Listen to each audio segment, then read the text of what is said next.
Alors, on est nombreux peut-être à s'être fait traiter de nerd ou de geek à tort, juste parce qu'on aimait les mangas. Alors, c'est pas mon cas, mais à l'époque, ça faisait bizarre. Alors maintenant, a priori, les enfants les adorent. Oui Sylvain, cette époque est révolue. 2024, c'est l'année des geeks. Mais pas que, c'est aussi celle du manga culte Dragon Ball qui fête ses 40 ans.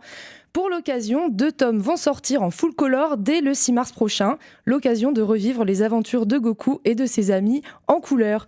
En parlant de couleur, Slam Dunk, manga de tous les amateurs de basket, revient dans une édition de luxe.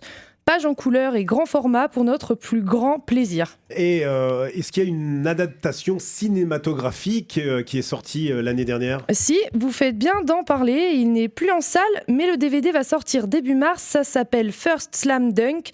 Si vous ne l'avez pas vu, vous pouvez par exemple précommander le DVD directement sur le site de la Fnac, il dure environ 1h50 et ce sera un peu moins de 20€.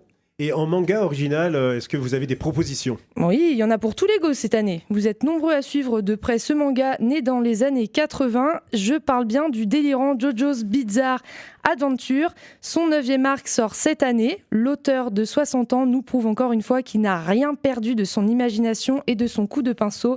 Il prolonge le rêve encore un peu pour notre plus grand plaisir. Et prochain rendez-vous manga, gaming, comics au Geek Days Rennes qui a lieu au Parc Expo. Des plus jeunes aux plus grands, venez profiter en famille ou entre amis de la culture japonaise qui sera mise à l'honneur le week-end du 17 au 18 février. Merci Léna. Et maintenant c'est Adam.